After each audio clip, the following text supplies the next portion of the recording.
All right, folks. We have some major news. As you notice, the congressman just got off the phone, and it wasn't Marilyn telling him to get home. So, I just want to say a couple things quickly before we get started into why y'all are here tonight. What the left and the liberal media tried to do to our congressman was an absolute travesty. And I think what they failed to realize is that the people here in the 4th District know Steve King. He's been in our homes, he's been in our cafes, he's been in our businesses, and we weren't buying what they were trying to sell. And so, folks, I couldn't be more proud of the work that we did here in the 4th District, not only to re-elect Kim Reynolds, but to make sure that we re-elected our congressman, and we refuse to let the left Kavanaugh our congressman. So please welcome to the stage our re-elected congressman, Steve King.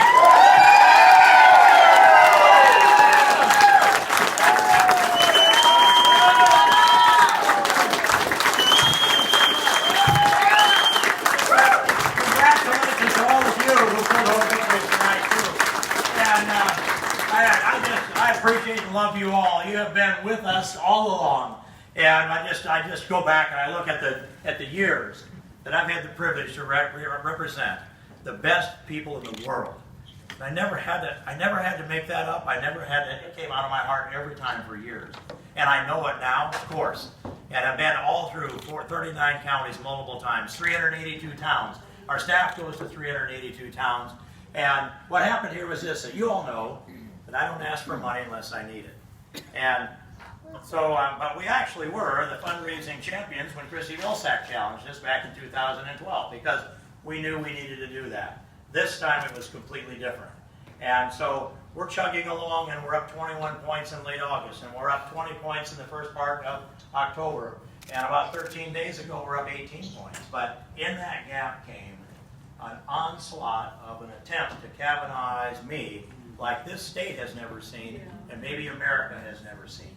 Millions of dollars poured down over my head, and you saw those insults that were coming down, and I'm looking at that and I'm thinking, you know, you do know me. And how could anybody throw all of that we've accomplished here over the side on these false allegations that they thought knew had to be false? And did the people that voted against this campaign, did they actually walk into the voting booth and think, that guy changed in the last 12 days, excuse me. You know, we've known him for 25 years, and in the last 12 days, he became this monster that they created over this media that's there. But I don't think enough people asked that question. You all did, and you knew the difference. And of all of that that's been poured out of there, most of it was paid for by either West Coast multi-billionaire leftists or East Coast multi-billionaire leftists. And they put a strategy together that goes back to midsummer at least. And there they sent a reporter up to Sibley to do an article on the brother of Congressman Devin Nunes. They tied Devin Nunes and I into that article, and I'm wondering, why are they doing that? Well, that turned us into the targets for a super PAC that was calling me a Nazi and who knows what else, because I didn't watch much of them. That was part of the scheme. And the other one was the Act Blue hardcore leftists that just poured so much of this in here. They had more money than they knew how to spend. I guarantee you there's money left over in that campaign. And because they convinced the people across the country that the people that chose to believe those stories, they wrote the checks and sent it to the other side. Meanwhile, we only had like 12 or 13 days to reel back and recover from this. So, since it was impossible to do so to get enough resources behind us, and impossible to do so then to get the ads bought, if we had to have that done, our whole card was this. You. You knew the truth all along, and you guarded my back. You guarded it at the coffee shops, you guarded it at the dinner table, you guarded it at church, you prayed for this campaign. And that's the margin, isn't it? That's right. Margin's prayer. That's right, yeah. In fact, I think we might have lost in a landslide if it hadn't been for prayer. But then on top of that, so we had all that the left could do, because they despise anybody that will stand up and speak the truth. That's right. That'll stand up for innocent, unborn human life. If they could have knocked off That's what right. Cody Holford said the other night, is the father of the heartbeat bill. What? They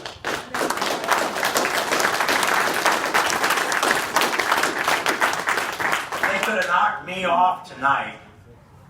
The life issue in America would have been set back, who knows, decades. And so now we're here with, but we held that together. And then, on top of it, with the left, they're opposed to everything we want to do to protect innocent or human life. They're opposed to anything that the Constitution can't be construed to be, to twist around to get the leftist agenda that they have. They have lost the House, up until tonight, they lost the House, the Senate, the presidency, and there is a 5-4 majority constitutionalists in the United States Supreme Court. So they were throwing a tantrum with all the money that they had. And I don't know how much money it was that they poured in here. Before I tell you what happened to that money, though, I'm going to tell you about the NRCC as well.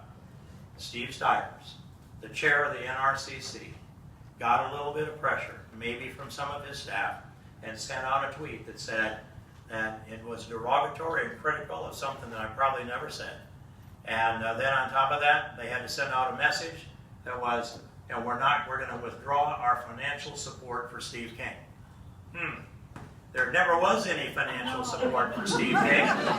We never expected there to be any. So he can't withdraw it. All he can do is announce it and hurt me with it. And how much was that worth? What did the NRCC announcement by Stivers cost? Probably raised $1.5 million for the other guy's campaign. It legitimized all the things the Democrats were trying to say about me. And Stivers disqualified himself from ever being in leadership in the United States House of Representatives again. All of these things happened that way. And yet still, we hung on. And we got this done. And I said, my head is bloody but unbowed. And if they think this is going to intimidate me into backing off of these values that we believe in, they're going to find out otherwise day by day and night. Yes. Because it never was about a political positioning. It always was about a conviction and a calling. When I heard that calling to draft the heartbeat bill, that's what I did. With full focus, with all I could do, as smart as I could. And I served it over there to Senator Jason Schultz, who made it happen in the Iowa Senate. So I would not like to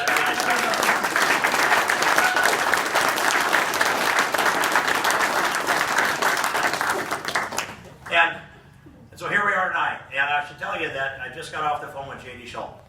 And he congratulated me on the victory. And he said, I've said this throughout the campaign, and I want to say it to you, and I'll get the words not exactly right, but he said, I want you to be as good a congressman as you can be and represent this district as good as you can. That's pretty much the theme that he talked about throughout the campaign. I take it as sincere. And I said to him, this call you made is a call that a gentleman would make. And he did. And so the part that he did, traveling the district and meeting people, was a good thing. And he met a lot of people. When you do that, you're not a loser because you make friends. And you learn from that. The part about all the negative that got. Right.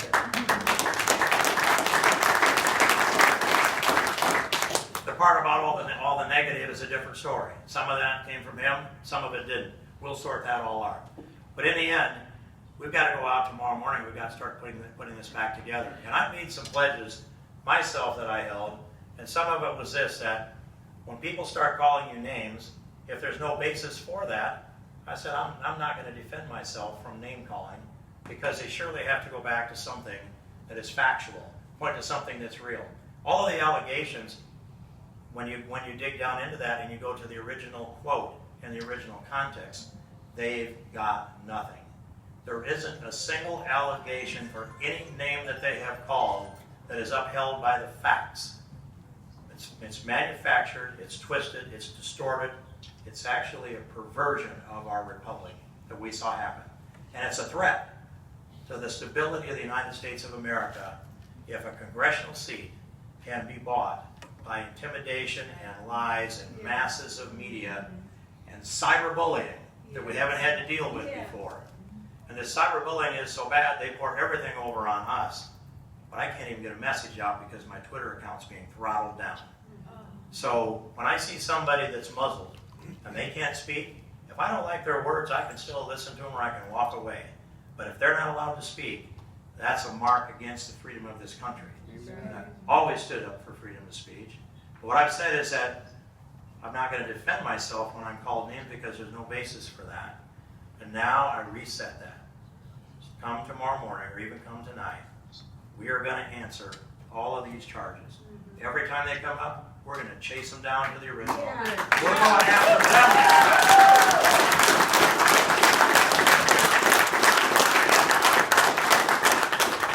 And when it comes to waiting until we need the money, I think it's pretty clear. We need it now for 2020.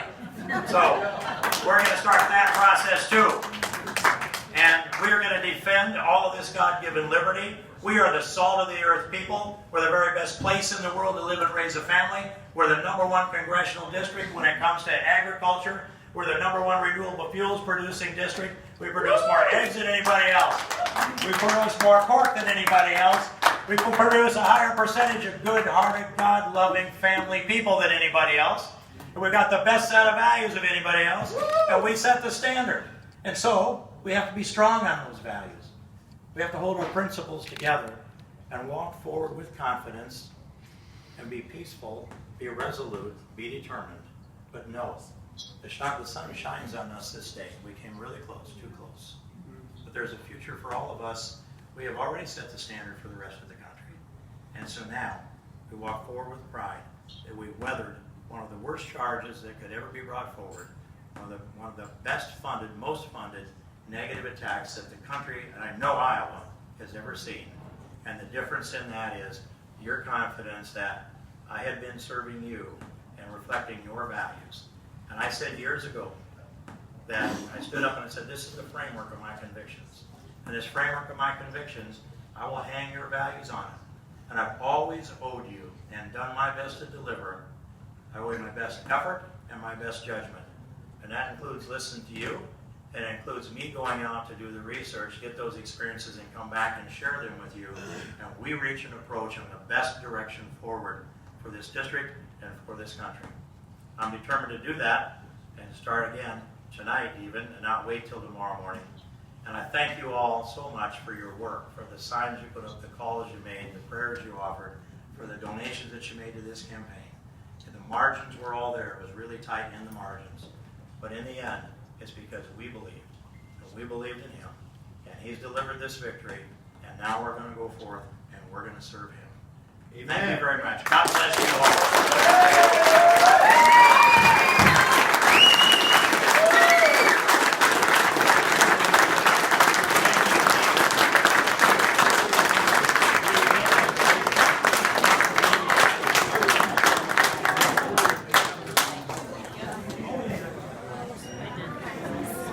If you would stick around just a little bit, I wanted to bring